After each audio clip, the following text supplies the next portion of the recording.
Due to their low cost, plastic bottles have gradually replaced glass bottles for so many years.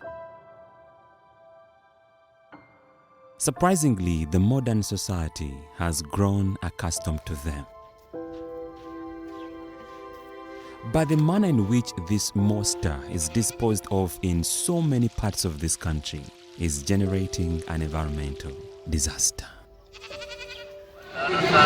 The good news is that thousands of climate activists across the world have raised their voices against the use of plastic bottles.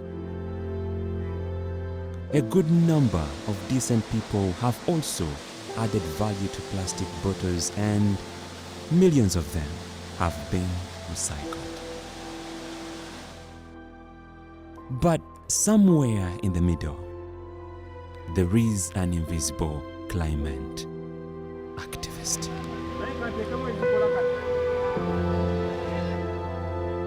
Athari Media Support Africa puts a focus on these invisible climate activists that can be seen on the streets, highways, and slum areas carrying sacks on their backs. Many refer to them as crazy because of their filthy dress code.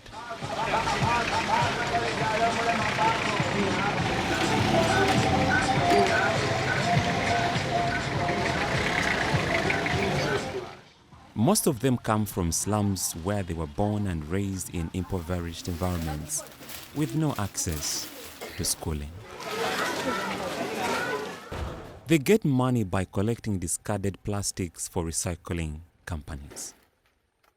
They are not even recognized globally as environmental and climate campaigners, rendering them in some ways invisible. Imagine the visible climate activists climb this hill every day to survive. Oh my God, it's interesting.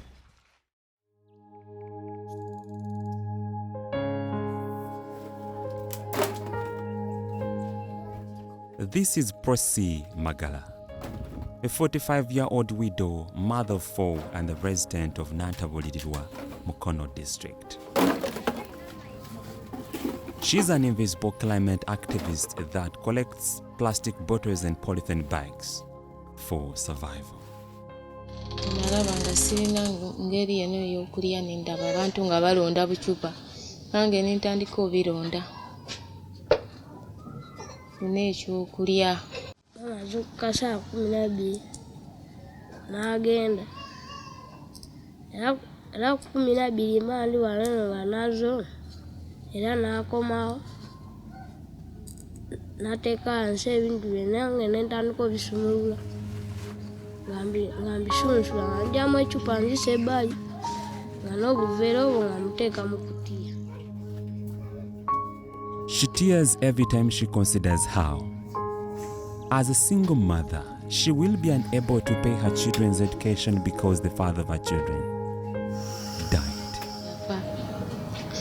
Yafa accident.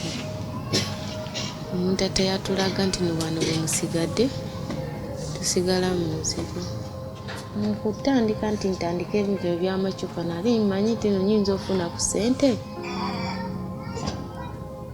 Soloze nfune ssente naye ate kusomesa abaana tekukkiriza muntu kubeera na ssente mu nnyumba. Adde njagala kwokya enzigi.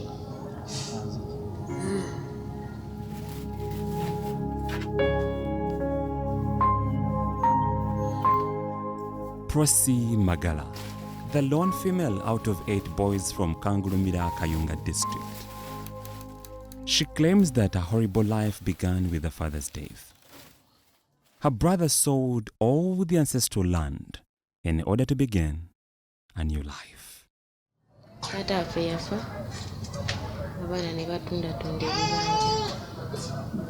Kati nange singa nfuna muzira nange neefunako awantu nsobola okubaleka.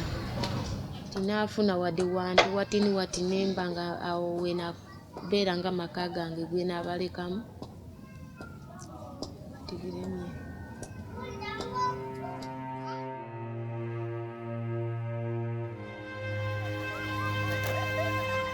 Hundreds of unprivileged women and girls are invisible climate activists.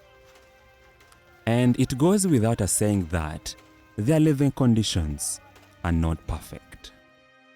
The life of these invisible climate activists is really so sophisticated. And today I decided to pass by the Central Business District, where I have found Joel Kosate. He's a 7-year-old boy. By the look on his face, he really looks so sick. And when I was speaking to most of his friends, they say that he's been sick for the last 5 days, with no any sign of getting treatment anytime soon. Joel,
We asked Prosy if she's aware that her kind of a job contributes to environmental conservation.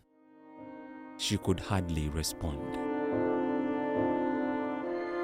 Two distinct authorities, KCCA and NEMA, as well as other stakeholders, are in charge of waste management. I asked what they think of the invisible climate activists. There are countries, for example, that are ahead, that have associations of pickers, that have recognized bodies of pickers or informal managers of plastics. But in Uganda, that step is yet to be made. They are yet to be brought into the formal fold, into the formal framework of managing plastics, for example, through some sort of association, by having a standard fee that they are paid, by bringing them onto the table to negotiate with them and hear their views and thoughts. So yes, those young men may be doing something, but in sense of what they are doing for no other reason, I recognize them for that. But in the long run, what they are doing is they are cleaning up or they are flushing the toilet for other people. What we need to do is let people realize that they need to flush after themselves. So yes, they are keeping the environment clean. But what happens when they are not clean? How is the sustainability aspect supposed to come in? So yes, as much as they are doing that, we encourage them to also let people know that they are supposed to clean up after themselves. I asked Prosy how she feels about the rain.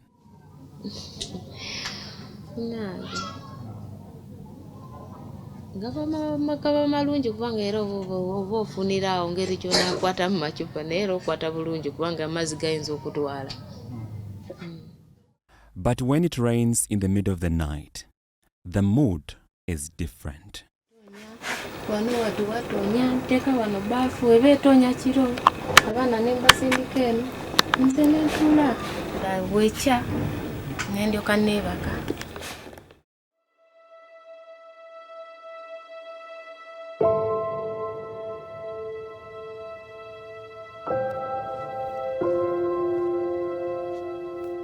Prosy lost her spouse in a border accident and was buried in a cemetery. She wonders why she was never introduced to any of his family members throughout all the years.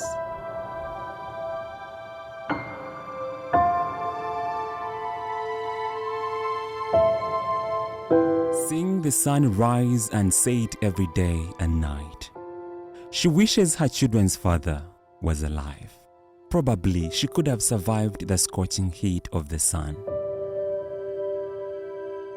She thinks about the sacrifice she has made, the pain she's experiencing as a single mother, the guilt and shame. Unfortunately, he's not around.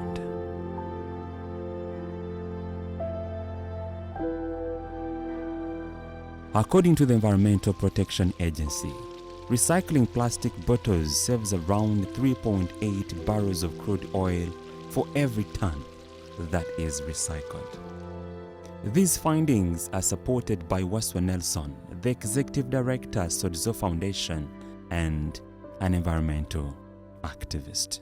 Actually, fighting plastic is a solution that's going to prevent a generation curse to us. It's a menace.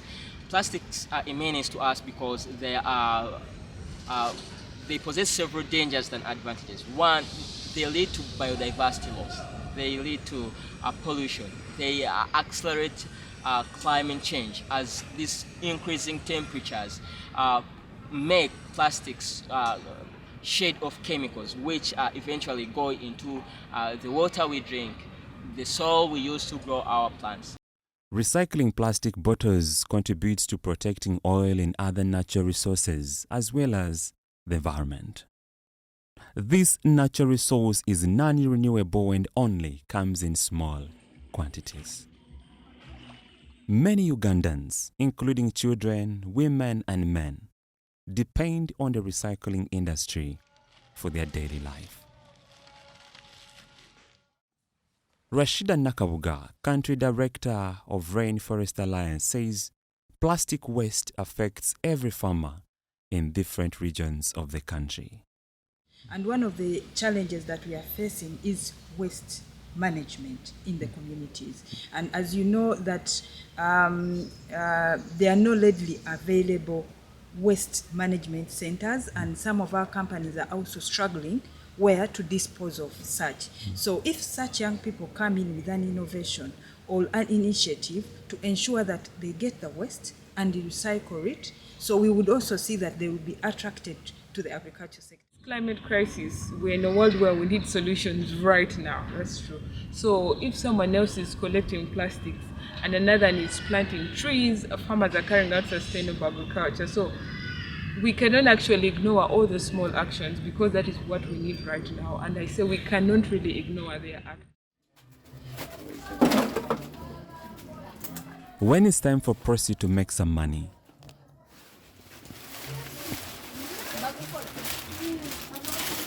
she begins by sorting the clean bottles and polythene bags, properly packs them. She then calls a boda man who takes them to a customer.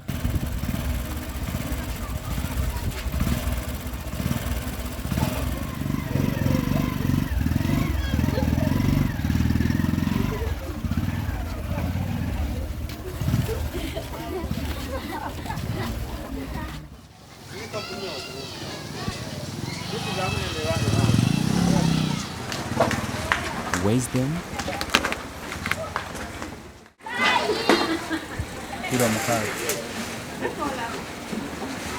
and she's paid 300 shillings per kilogram, approximately 8 cents in dollars. I may tell you a kilo, then you weigh, because a kilo is about 500. So that means a quarter is at 250. No, it is 500 Uganda shillings. Yeah. Samanya Muhammad, the owner of this business, claims that his contribution towards environmental protection is that he has employed over 50 other invisible climate activists. We tell people to bring bottles, sacks plus polythene bag here. We buy them. Even though you bring 10 bottles, we buy. You bring 5, we buy. So it's according to how much you have brought for us. Statistics from the National Environmental Management Authority NEMA show that plastic waste takes the lion's share out of the 600 tons of garbage generated on a daily. Only 40% is collected and disposed of properly. The 2020 report from KCCA shows 180 tons of garbage is generated every day. Only 40 to 50% is collected and disposed of properly. The rest finds its ways in our environments and in the water bodies.